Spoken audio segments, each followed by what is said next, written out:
We talked about one variable data. The fancy word for it is univariate. Univariate. And then today we're going to talk about bivariate, just so you can kind of fill these in. And then we are going to start with a scatter plot. Okay, if you only have one quantitative variable, that's the only thing you're looking at. I'm going in, I'm measuring everybody's height and not height versus anything else.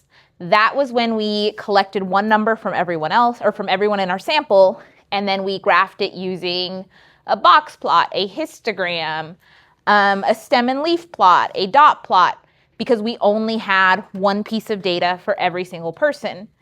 Then we go in and we ask the relationship between two quantitative variables. Now, the only option you have when it comes to quantitative data and graphing it is a scatter plot. If we had categorical data, you could have done a side-by-side bar graph. You could do a segmented bar graph. You can do a mosaic plot, and all of those things will show two categorical variables graphed against each other. But the only option we have is a scatter plot. So those X and Y variables have some kind of new names compared to what you might remember from Algebra 2 and Algebra 1 and all the way back in the 8th grade math.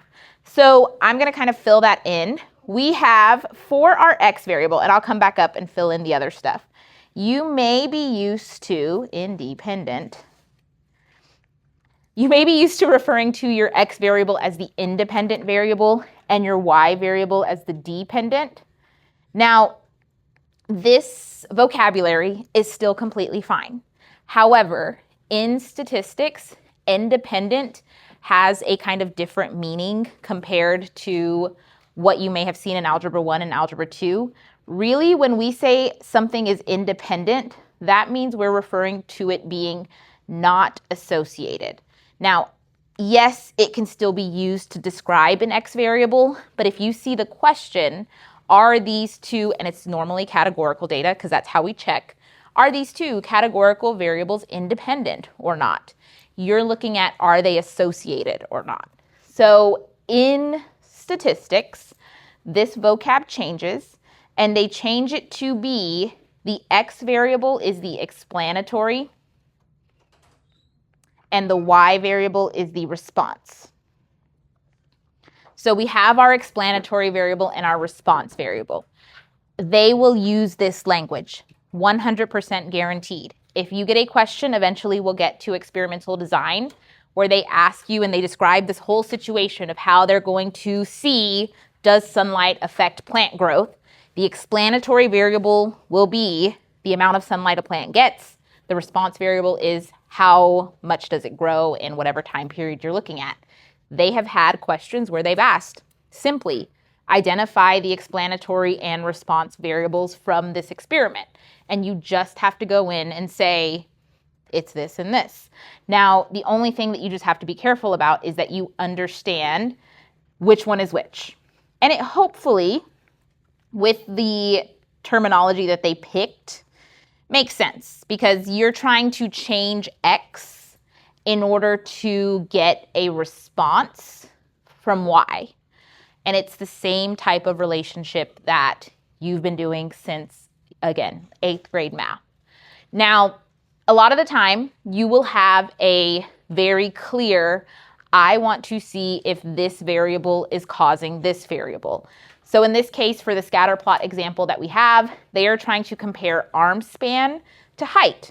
So they're trying to see how much arm span you have. Does it affect, or does it have a relationship with how tall you are?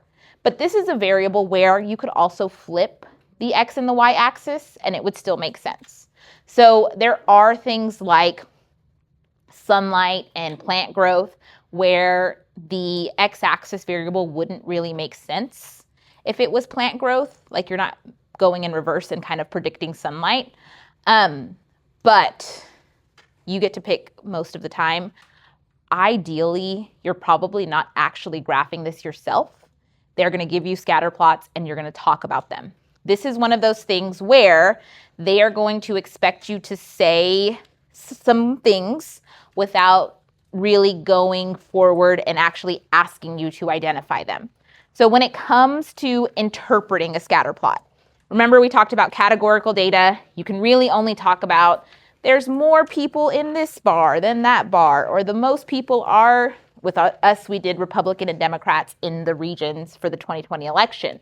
We could say there's more Republicans, the percentage of Republicans is higher in the South than in the Northeast. However, for interpreting a scatter plot, they like to use the acronym DOFS, but you don't always, like with SOX, shape, outlier, center, spread, you don't have to talk about these things in this exact order. So when we go in and you see a question and it asks you to describe the relationship between, this is probably the most common way they will phrase this question. So if they ask you to describe the relationship, they want you to talk about these four things. They want you to talk about direction. They want you to talk about, and I'm going to skip to form because these are kind of the main three, and they want you to talk about strength. And then one of the things that we always kind of mention is outliers. Now, like I said before, the order you write these in doesn't really matter. I will, like with SOX, when we were describing histograms and dot plots and stem and leaf plots, always mention the fact that you have to have context. And the nice thing about two quantitative variables is you literally just have to say the relationship between X and Y. I mean, not X and Y, but plug in what the context of the question is, then just go on and talk about these four things. Now, there is going to be a section in today's notes where we talk about unusual features. That's one of those things where if you don't see it, don't mention it. Just kind of keep going. But these four things have to be there anytime you see describe the relationship between. Now, for these three, the top three first, let's go in and let's kind of talk about form first. The form, typically the most popular, kind of like our unimodal symmetric histogram, is a linear relationship. This is the one that we can really go in and we can do direction, outliers, form, and strength for. The other type, in this case, they're using an exponential and a logarithmic as an option. So exponential kind of increases. It has a horizontal asymptote, gets really close to it, exponential growth. And then you have your log, which back in Algebra 2, it kind of looked like a candy cane. These two things are inverses of each other. And most recently, they're kind of inching towards removing nonlinear data from the stats curriculum. So they kind of make a statement where they say, you don't necessarily have to refer to these specifically as this looks exponential, this looks logarithmic. You can come in and just say these are non-linear. So if you see any curvature at all, it is a non-linear form. Now, once you have decided it's non-linear, the things that we use to measure strength and direction don't really apply because it's only for linear data, which is why I say the DOFs really only happens when we have linear values. So there's one thing I'm going to go in and add because there is the possibility that there's one more thing. And if you have a graph and the dots, the scatter plot points are kind of just all over the place and you can't really tell, is it forming a linear? Is it forming a curvature? They kind of just look like a big old clump of data. We refer to this as having no form, and just like the nonlinear data, we can't do anything with it. So you have the potential of it being linear, nonlinear, or it doesn't have a form. A lot of the time in real data collection, getting data that has no form is kind of rare because you usually don't just have people all over the place. It's usually there's a pattern emerging somewhere.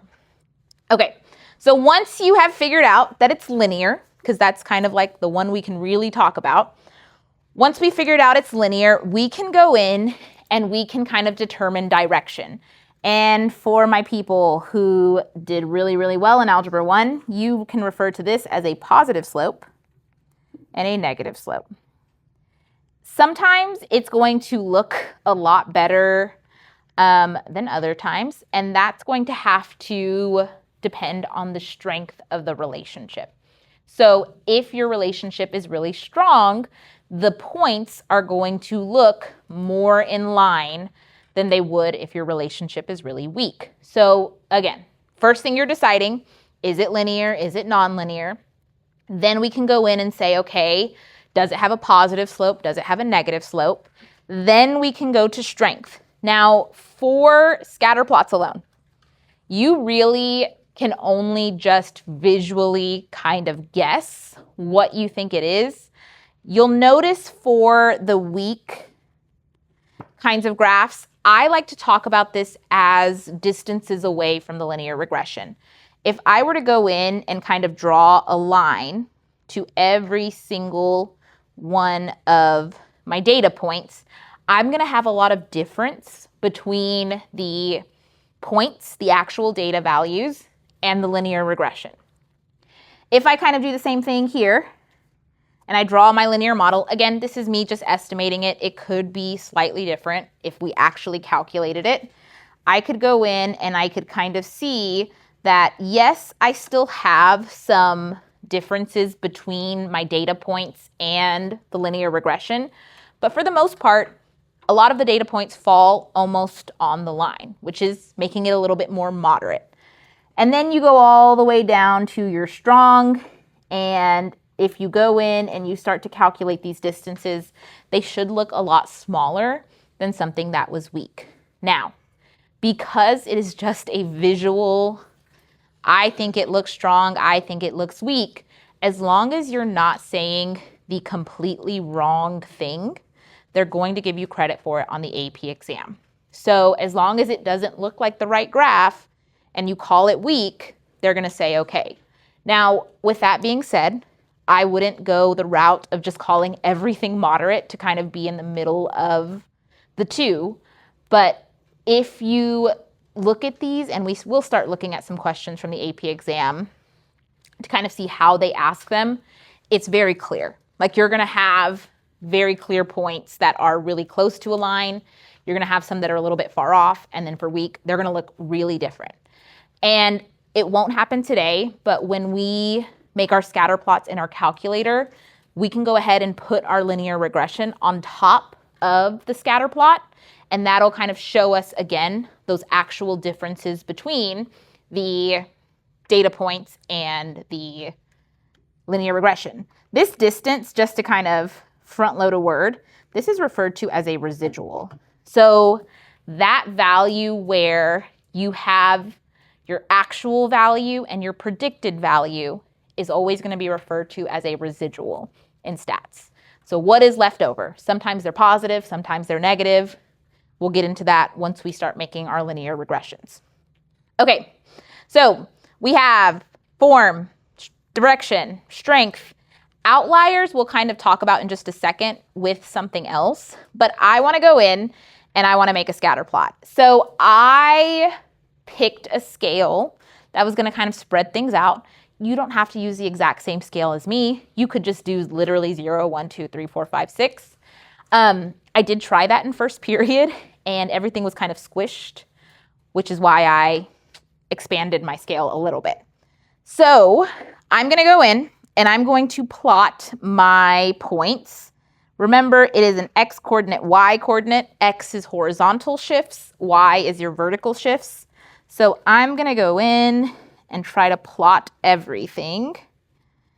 And then we're going to kind of look at and see, the question asks us to describe the relationship. So when I come in, I am going to be talking about directions, outlier, form, and strength. So let's go in, let's plot our points. I have some that I'm going to kind of have to eyeball because they kind of fall in between my lines. 5.1. Let's do 15. I'm doing these out of order, which is probably not the best method, but hopefully I don't miss any. 21.4 and 45 and 66 and 35. I think I got everything. There's 10. 3, 4, 5, 6, 7, 8, 9, 10. Okay. So once you get your scatter plot down, again, realistically, thinking about the AP exam, you're probably not making a scatter plot. And truthfully, if you are making a scatter plot as an FRQ, it should hopefully be like the easiest FRQ that you see because you're just making a graph. And this is probably the easiest graph you make in stats. If they do give this to you, they would provide you with kind of like a grid for you to draw it on. But again, I think the likelihood of that is pretty low. They may give you the data points, but they won't necessarily ask you to graph it and put it on your paper. This is something you could do in your calculator, look at your calculator, and then go on to describe the relationship. So the first thing I'm going to do, because I like to go in and write my context first, I'm going to say the number of cigarettes per week, because that's what we're talking about. Again, if you are making the graph, make sure you give it labels and that your scale is consistent. I did see some scales, not on the last test, but on our histograms that kind of changed. All of the widths have to be the same. So if I'm going by 5s, everything is by 5s. You can't just do like 5, 10, 15, 20. Now I'm going to do 40, 60, 80, 100. Has to be consistent. So the number of cigarettes per week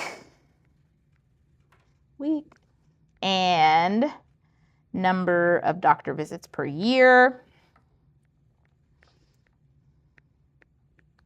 Doctor visits per year appears to have, and I like to say that stats is very wishy-washy, meaning you're taking samples. You're not taking a census. You don't know 100% of the population. You're just kind of making a guess based on what you see. So whenever we write something about a sample, we can't say that it is for sure defining the population. So I can't go in and say the relationship between these two things is positive, linear, whatever I decide. It appears to be that way. But you could very well go out and take another sample and it could have a negative relationship. So it's always just based on the data that I have in front of me. So keep it wishy-washy a little bit. Okay, so the number of cigarettes per week and number of doctor visits per year appears to have and I'm going to go in, if I were to kind of draw a line, again, this is like an estimation. It's not necessarily this is the linear regression that comes from this, but it appears to have a positive. And truthfully, with the distances between my data points and the linear regression, some of them are kind of close, some of them are a little bit far. You may even argue that it's a little weak, but I'm going to go middle ground, and I'm going to say a positive, moderate, linear relationship. Again, as long as, I would not call this strong, I think, because they're kind of far off. I have some big distances. So with this positive, moderate, linear relationship, the other thing you want to look at is you want to see, does it have outliers? If it doesn't have outliers, like with the histograms and all of that, you can come in and say no visible outliers. Now, I did get the question, what happens if we do have an outlier? You will say there is a potential outlier at, and for example, maybe it would have been here. There is a potential outlier at 50 cigarettes a week and 1 doctor visit a year. So that would be if there was something in the data that was far off from what I'm seeing visually. Always, always, always talk about where the outlier is. Don't just say there is potentially an outlier. They're going to want to see, where do you think it is? Because you could be right and that there is very clearly an outlier, but potentially you could also be wrong and there isn't one. So don't just say it to say it. If you think there is one, you have to list where it is. Now, let's go in and I want you to just practice putting this in your calculator. So I'm going to open my calculator, and what we're going to do, we're going to go to Stat, we're going to go to Edit, and I'm using the data that we just worked with, the cigarettes and the doctor visits. In L1, you want to put all of the values for number of cigarettes per week, and in L2, you want to put the number of doctor visits. Now, I'm only doing this based on the fact that they're using cigarettes as the x-axis and doctor visits as the y. Your calculator, say for instance, you type them in the wrong order. Totally fine. When we go to actually graph this, you'll just switch what you're saying x and y is. If you never want to mess with that, always put the x values in L1, always put the y values in L2, because that's what your calculator is going to expect. So now that I have my data, L1, L2, I'm going to go exactly where we went when we were doing the histograms and the box plots. I'm going to go to second, y equals. And you should be in stat plot 1. So you may have to put enter. Mine's is a little bit different just because it's not the actual TI calculator app. But make sure that it's on. If it says off, go over, highlight on, hit enter. And then if you haven't changed any settings, I believe the first option that it picks is the scatter plot. It should be the one that kind of looks like a bunch of little dots with a positive slope. As long as you have that, you don't really have to change anything else. The only thing that might concern you is when you get down to list for X list and Y list. Just make sure that matches where your data is.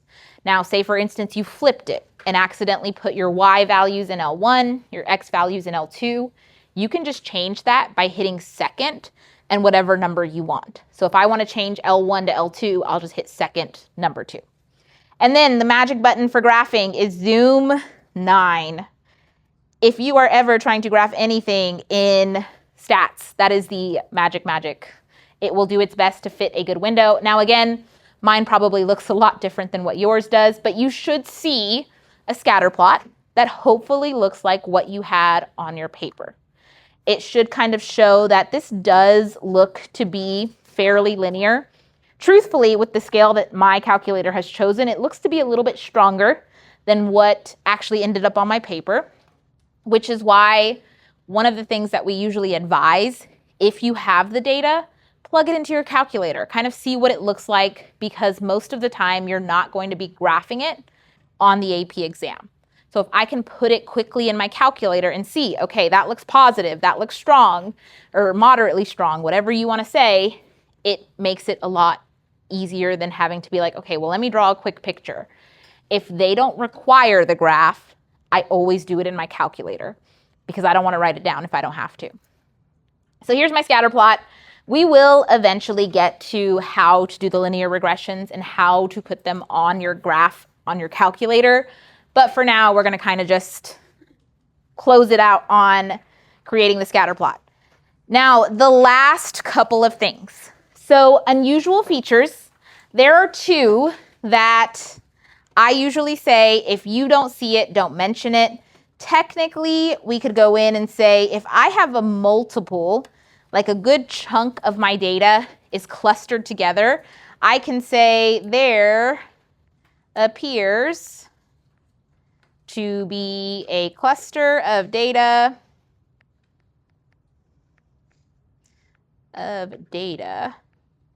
around ... So if I knew what the scale was in this case, I would go in and say, that is where I think the cluster of data is. Around, if this was a 1 to 10 scale, around 2, or 2 feet, or 2 cigarettes, whatever you're discussing.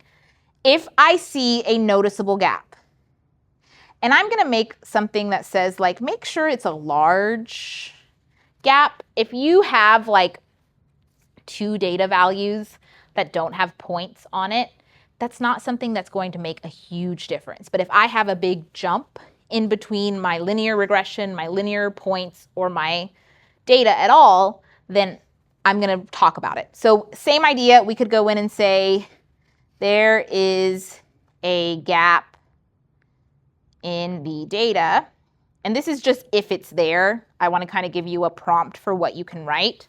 There is a gap in the data between ...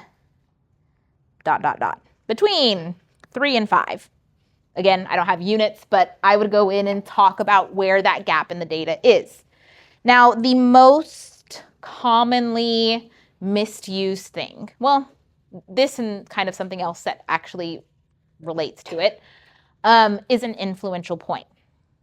So if I, again, pretend that my outlier and influential point were not there. They're not a part of this data. And I only had this small piece of data at the very bottom.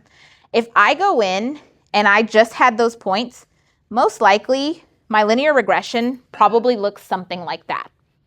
And so with that being said, when I have an outlier, typically with the outlier, it's going to kind of be in line with the data. Like I'm going to have data points that are around those X values of the rest of my sample. The outlier, I like to say, is vertically far off.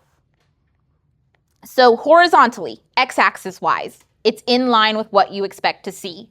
However, y-axis wise, vertically, it's way off from everything else. That is something that we consider to be an outlier because it should be in line with the data, but it's not. Now, for the influential point, if I included it in my data, if I had it be a part of what I just kind of talked about, my linear regression would look a little more like this. Now, it doesn't look completely wrong. It looks like, yeah, that point does kind of fall in line with everything else. However, it's off horizontally. So an influential point is going to be horizontally far off. I'm going to write horizontally far off. But it will still kind of be in line with your data. Now, it's also referred to as influential because it's going to change most likely your slope. It's going to make it so that it may increase or decrease. However, it doesn't do a lot to what we're going to talk about in a second, which is the strength. So it will change the slope. It may increase it, it may decrease it, but it's not necessarily going to affect how strong the distribution is. Truthfully, in most cases with an influential point, it actually makes it a little bit stronger because they're saying, well, if I kept going, there would be a point on this line. So that actually increases strength in most cases. So influential is horizontally far off, and I know it doesn't seem like it just because of the scale of our little tiny graphs, but if I went in, and let me kind of go back to our scatter plot we just made. So if I went in and there was no data, and I'm going to erase it, but I'll bring it back. So say this was where it was, and I had all of my data down at the bottom between 0 and 21, and then I had my point out at 60 and 6. That point would be considered to be influential because it seems to be in line with everything else, but horizontally, it's really far off from everything else. Now, this is one of those things where I will say, if they don't ask you about it and they don't tell you to say anything about it, don't mention it. Yes, Zoe? So if you have, because theoretically, right, or I guess not theoretically, but like there would be a gap. It would be a singular point. So like a gap would be that there's going to be like continued data on the other side. So like notice on our example for a gap, there's still like 4 points. Influential point will be like there is one influential point for the data set. So you wouldn't say that there's a gap? You wouldn't say that there was a gap. It would most likely be referred to as an influential point over there's a gap in the data. Because a gap in the data implies that the data is going to continue on after this gap. Okay, last kind of thing we're going to talk about, we're going to discuss the basics of it, and then we're going to kind of talk about some facts that come up often on the AP exam. Correlation. If you, I know for sure, at least sat in an Algebra 2 room in RHS, you've heard the word correlation. It refers to the word R, and that is going to tell you two things about this relationship between X and Y. It's going to talk strength, and it's going to talk direction. So it's going to tell me, is it weak, moderate, strong? And it's going to tell me, is it positive, is it negative? One big thing that I want you to make sure you understand very clearly, this is only for linear relationships. Now, here's where I kind of tell you your calculator is doing its very best job. If you put a piece of data into your calculator and it's curved, very clearly, obviously curved, and you tell it to find R, it's going to find R. Now, is it going to be right? No, because if you have curved data and you're trying to use R to talk about strength and direction, it's not going to work because this only works for linear relationships. So one big thing that I like to kind of add to this is always check scatter plot first. Go in and make sure that your data is linear before you continue on and talk about strength and direction. Now this formula, I don't want you to freak out. Truly, I just include it for the sake of saying that I did show it to you at some point. You will never, ever use this formula ever. I give it to you on your Unit 2 test because I give you all of the formulas that are relevant to the unit. However, your calculator is going to take care of this for you.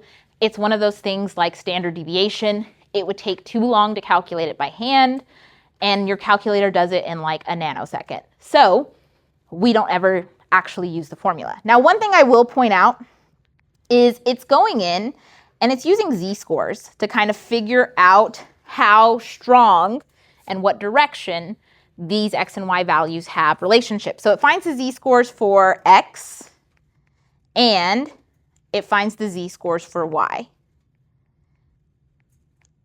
So it takes those two typical deviations or those standard deviations for each value, and it goes in and it finds the sum, and then it kind of takes almost like an average of it.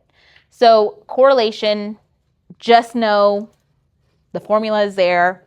It will come from your calculator within the linear regression function. Don't worry about the actual formula itself. Okay. And that is going in and just finding the average of the product of the standardized scores. Have I seen anything where they kind of asked you about that specifically? No, but we have seen questions where they ask you, what is the foundation of calculating R? And the foundation is going to be those z-scores for X and Y. So let's go in, let's talk some facts. This is going to go pretty quickly. I include all of these because we have seen or heard many years they have those Roman numeral questions. I know everybody hates them, where they say like, here's 4 Roman numerals, which of the following are true? And you have to pick like 1 and 2, 1, 2, 3, 1, 2, and 1, 4, and all of those things. This popped up many times. So big thing to highlight here. It is always going to be between -1 and +1. If you read a question and it says the correlation is -5, that is wrong. Immediate. False.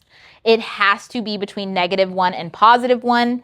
A -1 implies a perfect negative linear relationship. A +1 implies a perfect positive linear relationship. And realistically, in the real world, the likelihood of getting a perfect linear relationship is really low. So oftentimes you'll just get really close to -1 and +1. As you start to have no linear relationship, it gets closer to 0. So if I have no form, a lot of the time if I have like quadratics, so a parabola, it gets really, really close to 0 because they kind of undo each other because it's like a mirror image, reflectional symmetry. But -1, +1. The next thing, I'm going to kind of talk strength within this before I kind of talk about positive and negative. There is no like magic set of bounds for strong, moderate, and weak. I kind of go in and I say, and I'm going to use absolute value because it could be positive or negative. If it's bigger than 0.90, I usually say it's strong. If it's between I'll say includes. If it's between 0.89 and maybe like 0.60, we can say it's moderate. And then anything less than 0.59, I usually call weak. Now, this is just me. This is kind of what I've done over the last couple years. There is no textbook, College Board, curriculum set of bounds. So if you get 0.88 and you look at the scatter plot and you're like, yeah, that looks to be pretty strong, you can still say strong, even though the correlation, the R value is 0.88, and that is okay. But if you are a person who's like, I need you to tell me what numbers to use, this is kind of what I go by. As long as you're not saying that something that's like an R value of 0.6 is strong, you're going to probably get some credit for it. I think the smallest I would probably go for strong is like 0.85, like if I was really pushing it. But I also, again, say check the scatter plot first. See what it looks like, put your linear regression on it, and compare.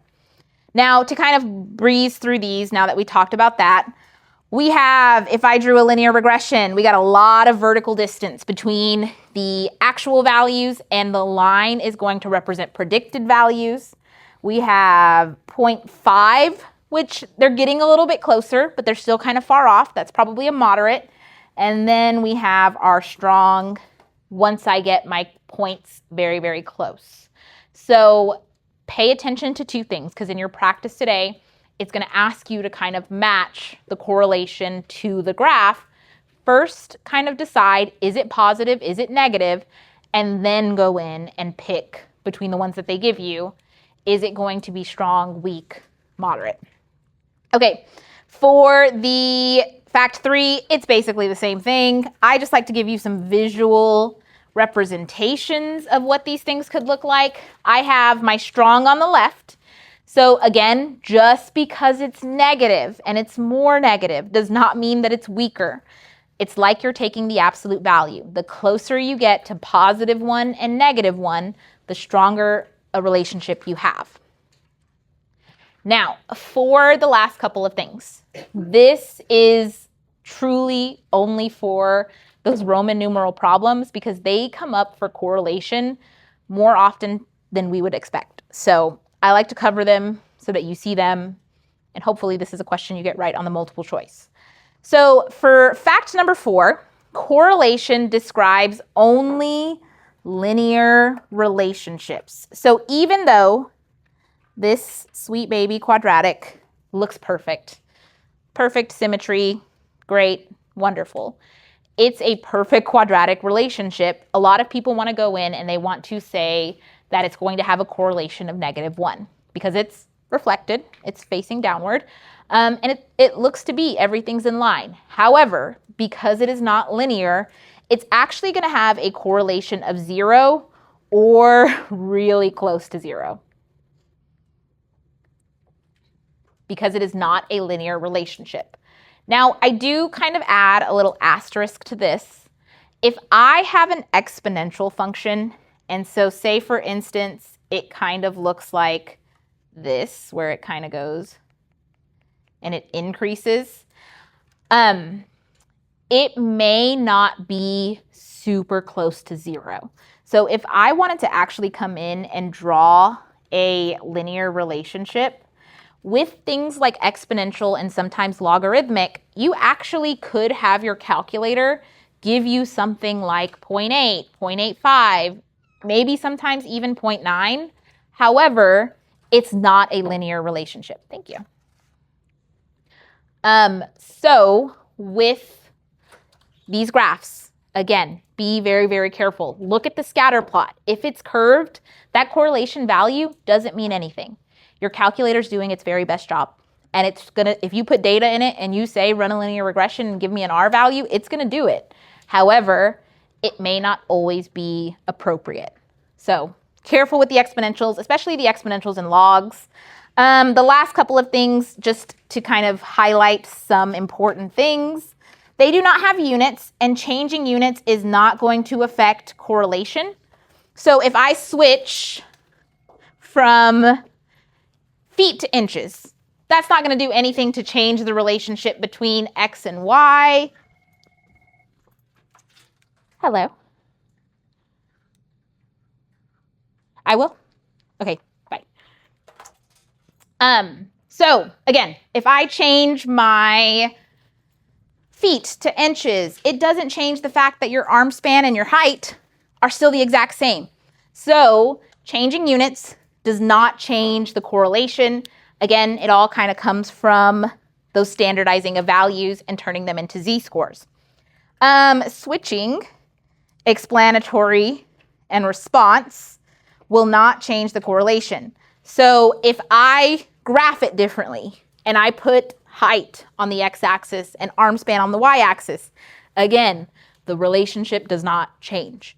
I'm not doing anything to change how your height and your arm span have come together and made that one order pair. And then the last thing, if you have outliers in your data, it is going to be really, really affected. So this is what we call non-resistant, because remember, your calculator, your sweet baby, they are trying their very best. And if you put the data in there and it sees an outlier, it's going to make that linear regression try to fit as best as possible. And so because of that, the linear regression might be slightly different, which also most likely makes it weaker. And so because it's weaker, the correlation is going to change. So keep these three things in mind. They're not like huge, overarching, like if you don't know this, you're going to fail stats, but it does show up more often than you think. Okay, so